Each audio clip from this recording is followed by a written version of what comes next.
Bible कहेले कि पाप का मजूरी तो मृत्यु है, मगर परमेश्वर का वरदान हमरी प्रभु यीशु मसीह में अनंत जीवन हवे। हमनी का ऐसन काम कैले बनी जा जवन परमेश्वर के नाखुश करेला, जवन हमनी के दंड भोगे वाला पात्र बनौले बा। मगर बाइबल अनंत जीवन की ओर एगो सुघर रास्ता प्रस्तुत करेला। जिंदगी की राह यही अनंत जिंदगी की खोज में चले वाला एगो कार्यक्रम है। कृपा करके सुनी देखें, ताकि परमेश्वर आपकी जिंदगी में आपका रास्ता बतावे वाला ठहरस। गाँव के भैया और बहिनी आई प्रभु के गुण गाई। गाँव के भैया और बहिनी आई प्रभु के गुण गाई।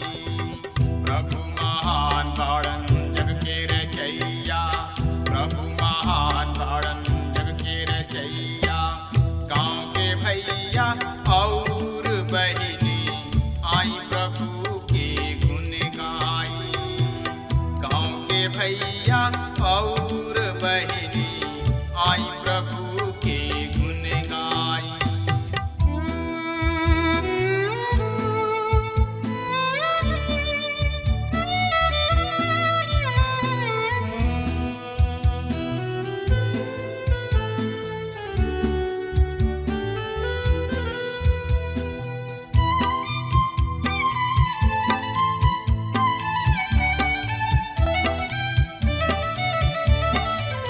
आकाश के तरई बन के चिरई उनकर भजन करे।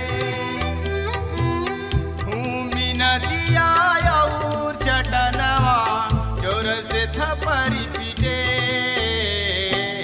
हमर मसीही फिरीत आई, प्रभु चरण के सट जाई। प्रभु महान बाड़न जग के रचैया, प्रभु महान बाड़न जग के रचैया। गाँव के भैया और बहिनी आई प्रभु के गुण गाई।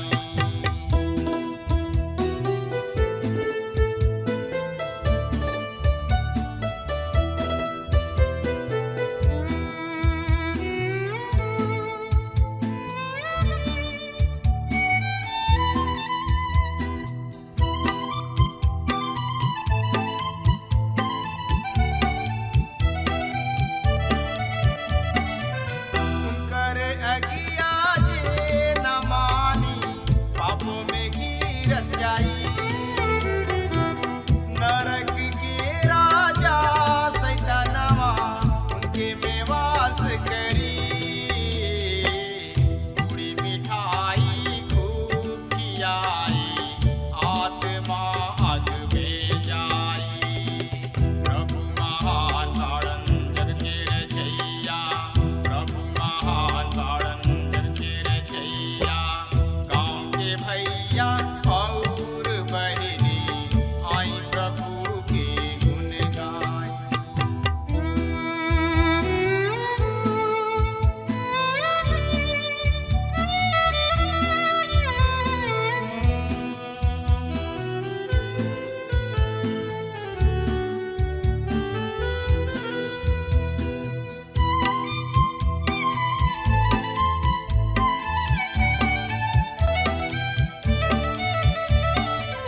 हम तो गवैया प्रभु कथन के पाहुर देवे यनी। संगी मसीही प्रभु पोथी से शैतान के दूर करी। जीवन आशीष रौरा पवनी उहे बड़ाए सबके बानी। अब हमनी के ऐसन रोमांच घटना के अध्ययन करे जा रहल बानी जा, जेकर संबंध हमनी के जिंदगी से बा। 19वां अध्याय के शीर्षक है जानतानी का, मेमना के बियाह तथा मसीह के न्यायकर्ता के रूप में वापस आइल। मित्र, अध्याय 19 से प्रकाशित वाक्य किताब में सशक्त परिवर्तन दिखाई देता। बेबीलोन जौन की मसीह विरोधी के राजधानी हुई, ओकर विनाश महाक्लेश युग के समाप्ति के चिन्ह है। अब दृश्य अंधकार से ज्योति के ओर स्थानांतरित हो गइल बा। ई अध्याय दूसरा शब्द में 19वां अध्याय की घटना महाक्लेश युग तथा शहर से वर्षीय राज के बीच एगो पुल बा। ई अति महान और विशिष्ट घटना सबके लेखा है। मेमना के ब्याह तथा मसीह के पृथ्वी पर वापस आइल दूगो मुख्य व केंद्रीय घटना है। पहला घटना दूसरा के अनुसरण करले। ई अध्याय हालेलुया के शब्द के साथ शुरू होता तथा नरक के द्वार खोलल गोयला के साथ समाप्त होता। ये अध्याय में दूगो महाभोज के वर्णन बा। पहिल का है मेमना के ब्याह के भोज, दूसर का है अरमी गदोन के युद्ध के अंत में आकाश के चिड़ई चिरुंग के खातिर महाभोज। आई यही परिचय के साथ 19वां अध्याय के शुरू करी जा और देखी जा कि आज हमनी के कौन सा नवीन सत्य बतावे चाहलन। तो एकरा बारे में जानकारी खातिर रुआ हमारा संगे आपन पवित्र शास्त्र बाइबल निकाल लेनी हाँ। तो उनमें देखी प्रकाशित वाक्य किताब 19 अध्याय 1 से 6 पद एह तरी से बता रहल बा। सुनि ध्यान से, हम एह पद के रुआ सामने पढ़ जा रहल बनी। एकरा बाद हम सरग में मानो बहुत लोग के भीड़ के तेज आवाज में ई कहत सुनने की हालेलुया, उद्धार और महिमा और सामर्थ हमारा परमेश्वर के है, काहे कि उनका फैसला साँच और ठीक बा। काहे कि परमेश्वर वो बड़की वेश्या के जौन अपना बेविचार से धरती के बर्बाद करत रहे ओकर न्याय कैलन और ऊ अपना दास लोगन के खून के बदला लिहले बड़न। फिर दूसर का हाली ऊ लोग हालेलुया कइले और बड़का नगर जरे के धुआं जुग जुग ले ऊपर उठत रहे और 24 पुरनिया लोग और चारू जनावर मुंह के बल ढह के परमेश्वर के दंडवत कैले, जे राज गदी पर बैठल रहले और कहले आमीन हालेलुया। और राज गदी में से एगो आवाज निकलल, हे हमार परमेश्वर से डराए वाला उनकर दास लोग छोट चाहे बड़ लोग सब केहू उनकर स्तुति करा। फिर हम बहुते लोग की भीड़ के जैसन और बहुते पानी के धार जैसन और गर्जन के जैसन बहुते तेज आवाज सुनने की हालेलुया, ऐसे कि हमारा प्रभु परमेश्वर सर्वशक्तिमान राज कर ले। हमने के एह अध्याय में पहला 6 पद में 4 गो स्थान पर हालेलुया शब्द के पढ़तानी जा। प्रेरित यूहन्ना लिखताने एह बात के पश्चात यूनानी भाषा में एकरा खातिर काटा टोटा शब्द के प्रयोग भइल बा। प्रकाशित वाक्य किताब 1 अध्याय के 19 पद में पहला हाली ई शब्द प्रयोग भइल बा। वहाँ एकर संबंध कलीसिया से संबंधित बात के विषय में रहे। तत्पश्चात हमनी के देखनी है कि अध्याय 4 भी यही शब्द से शुरू होता। यह बात के पश्चात और तब से अनेक हाली हमनी के यह वाक्य देखले बानी जा। ये तरी हमनी के संपूर्ण किताब में एगो काल चक्र प्रगति व एगो घटना क्रम के देखतानी जा। हर एगो घटना एक के बाद एक बा।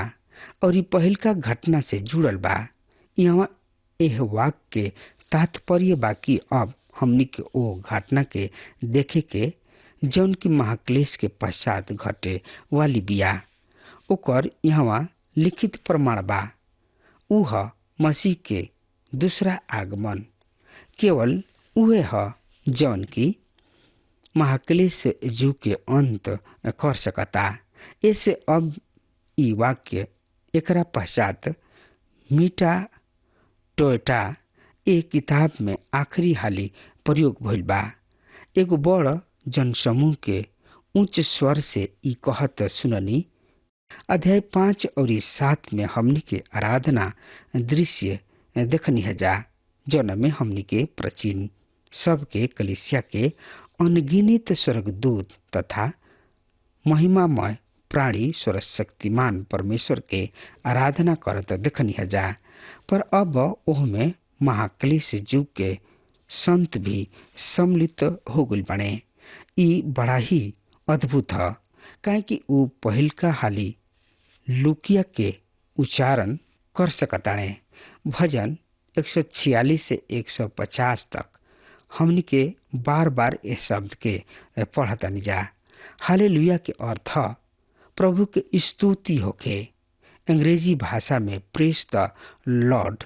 यहाँ इस शब्द के प्रयोग ठीक व उचित स्थान पर भइल बा, काहे कि महाक्लेश समाप्त हो चुकल बा और ई मसीह यीशु अपना महिमा में पृथ्वी पर आ रहल बने। सच्चा कलीसिया मसीह के साथ ब्याह द्वारा संयुक्त कर दिहल जाई।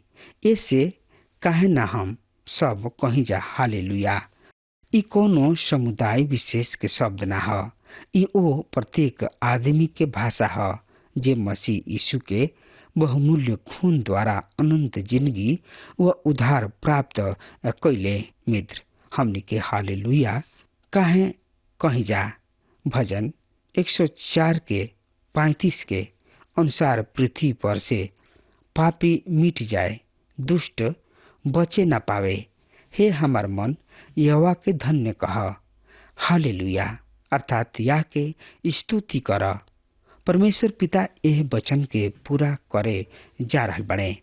ऐसे हमनी के हालेलुया बोले के बा और जे देह के दशा में बा उ परमेश्वर के खुश नहीं कर सकत। बाकी जबकि परमेश्वर के आत्मा तोहनी लोग में बसल बा, तोहनी लोग शारीरिक दशा में ना बाकी आत्मिक दशा में बाड़ा। और यदि केहू में प्रभु यीशु मसीह के आत्मा निखे तो ऊ उनकर आदमी नहीं खे। और यदि मसीह तोहनी लोग में बाड़न तो देह पाप के कारण मरल बा, बाकी आत्मा धर्म के कारण जीवित बा। और यदि वही परमेश्वर के आत्मा जे यीशु के मरला में से जियौलन तोहनी लोग में बसल बा, त जे मसीह के मुअला में से जियौलन उ तोहनी लोग के मरण हार देह के भी अपना आत्मा के जरिए जवन तोहनी लोग में बसल बाणे जियई हैं। ऐसे हे भाई लोग, हमनी के देह के कर्जदार नहीं जा कि देह के अनुसार दिन काटल जाओ। काहे कि यदि तोहनी लोग देह के अनुसार दिन कटब जाता मरब लोग, और यदि आत्मा से देह के क्रिया के मरब लोग त जीवित रहब जा। यही से कि जितना लोग परमेश्वर के आत्मा के चलावल चलताणे उहे परमेश्वर के लइका हवे। काहे कि तोहनी लोग के दासत्व के आत्मा नइखे मिलल कि इत तड़ा जा, बाकी ले पालकपन के आत्मा मिलल बाटे, जौना से हमनी के हे अब्बा हे बाप कह के बोलाई लजा। आत्मा खुद ही हमनी के आत्मा के साथे गवाही देता कि हमनी के परमेश्वर के संतान हई जा। और यदि संतान बन जा तो वारिस भी बन जा। बाकी परमेश्वर के वारिस और प्रभु यीशु मसीह के संगी वारिस बनी जा कि हमनी के उनकरा साथे दुख उठावल जाओ कि उनकरा साथे महिमा भी मिले। काहे कि हम समझतानी कि ई समय के दुख और क्लेश ओ महिमा के सामने जवन हमनी पर प्रकट होखे वाला बाटे कुछो निखे। काहे कि सृष्टि बड़ आशा भरल निगाह से परमेश्वर के लेखन के प्रकट होके के राह जो रहल बा। काहे कि सृष्टि अपना इच्छा से ना बाकी अधीन करे वाला के ओर से व्यर्थता के अधीन एह आशा से कइल गइल कि सृष्टि आप ही विनाश के दासत्व से छुटकारा पाके परमेश्वर के लेखन के महिमा के आजादी हासिल करे। काहे कि हम जानतानी कि सारी सृष्टि अब तकले दुख से कहरत और तड़प रहल बा और खाली उहे लोग ना बाकी हमनियों के जेकरा में आत्मा के पहल का फल बाटे अपना आपे में कहरत बानी जा और लेपालक होखे के यानी कि अपना देह के छुटकारा के राह जो हतानी जा। मसीह के आगमन पर संपूर्ण पृथ्वी भी चैन के सांस ली। ई महान दिवस हुई जब पृथ्वी भी पाप के दंड से आजादी प्राप्त करी। मित्र, हम सब कहरतानी जा, हम रुआ विषय में नहीं जानत पर हम जरूर कहरतानी और ई कहरावल पवित्र बाइबल के अनुसार है। ई संसार के दशा देख के लूट भी कर रहल प्रेरित पौलुस भी कहताणे और आज प्रत्येक सच्चा विश्वासी कराहेलन, पर एक दिन ई कराहल हालेलुया में बदल जाई। प्रेरित यूहन्ना एकरे विषय में बता रहल बने। प्रकाशित वाक्य किताब 19 अध्याय के 2 से 4 पद एक तरी से बता रहल बा। काहे कि उनकर निर्णय सच्चा और न्याय संगत उ ओह महावेश्या के दंडित कैले बाणे जौन की आपन वे विचार द्वारा पृथ्वी के दूषित करत रहे। परमेश्वर ओकरा से अपना सेवक के खून के प्रतिशोध ले बाणे। तब वो फिर पुकार के कहले, प्रभु के स्तुति कर, महानगरी के धुआं जुग जुग तक उड़त रही। 24 धर्मवृद्ध और 4 प्राणी मुंह के बल गिर पड़ले और ई कहत सिंहासन पर विराजमान परमेश्वर के आराधना कैले, आमीन। प्रभु के स्तुति कर। परमेश्वर के न्याय उचित व सच्चा है। यदि रुआ ऐसन विचार नहीं की राखत त रुआ गलती पर बानी। संभवतः परमेश्वर हीन बानी। परमेश्वर के विषय में राउर ज्ञान अधूरा बा। परमेश्वर ओह बड़ वेश्या के दंड के दिहले जौन की झूठ व विधर्मी कलिसिया के प्रति नीति है। मित्र, परमेश्वर खुद दंड देवे के खातिर न आवेले। उ भिन्न भिन्न अस्त्र सबके प्रयोग कर ले। उ एह कार्य के खातिर शैतान के भी प्रयोग कर ले। पृथ्वी के मानव परमेश्वर के न्याय के विषय में संदेह करताणे, पर उ जौन की सड़क के वासी हमें उ कहलन, पर उ जौन सड़क के वासी हमें उ कहलन परमेश्वर के निर्णय सच्चा और धर्ममय है। दूसरा पर हमनी के यहाँ बात स्पष्ट कर रहल बा। एह पद में हमनी के सच्चा कलिसिया के चित्र के देख रहल बानी जा जौन की स्वर्ग में हालेलुया कह रहल बिया। सच्चा कलिसिया कहले आमीन। हालेलुया काहे? काहे कि जब तक पृथ्वी पर कईल झूठ विधर्मी कलिसिया जौन की बड़ वेश्या कहल गुल बा नाश ना कईल जाई, तब तक स्वर्ग में मेमना के बियाह संपन्न ना हो सकेले। ये झूठ मानव निर्मित विधर्मी संगठित कलिसिया के परमेश्वर दंड दिए।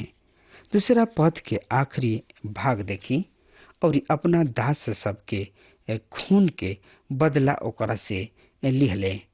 विधर्मी झूठ कलिसिया परमेश्वर के दास के हत्या कैले। ऐसे परमेश्वर अपना लोगन के खून के बदला ले बाड़े। रुआ जानतानी कि विश्वासी जन के बदला के खातिर मना कइल गुल बा। काहे? रोमियो 12 अध्याय के 19 पद, प्रिय आपन बदला कबो मत लिह, पर परमेश्वर के कोप के जगह द, काहे कि लिखल बा, प्रभु कहलन, बदला लिहल हमार काम ह, बदला हम लेब। श्रोता मित्र भाई बहन, यद्यपि हमनी के पुराना स्वभाव बदला लेवे खातिर बेचैन उठेला, हम के क्रोध से तिलमिला जाई न जा, पर परमेश्वर कहलन कि ई बदला दिमाग हमरा हाथ में सौंप द, बदला हम लेब।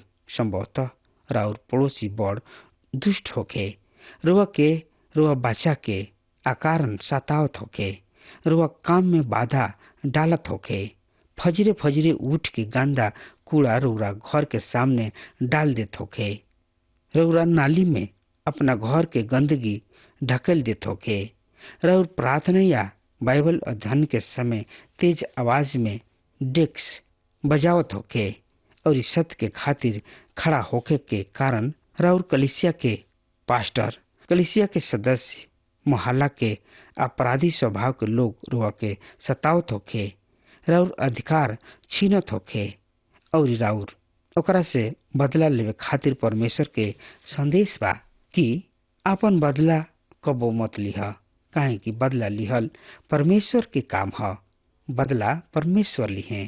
का ये स्पष्ट बात नहीं के श्रोता मित्र भाई बहन? रुआ कबो बदला मत लिही, प्रभु पर छोड़ दी, प्रभु बदला लिहे। अब हमार समय खत्म हो रहा बा, तब तक खातिर वो हमरा के आज्ञा दी। परमेश्वर वक बहुत आशीष देश। आमीन। हमके विश्वास बा कि ई कार्यक्रम आप सब खातिर फायदेमंद सिद्ध भइल हुई। अगर आप सब के लगे बाइबल से चाहे आपकी निजी जिंदगी से कोनो सवाल होके, चाहे कोनो समस्या खातिर प्रार्थना करावे चाहतनी, तो हमारी फोन नंबर पर जरूर संपर्क करें और आज का दिन आप खातिर सुखद बना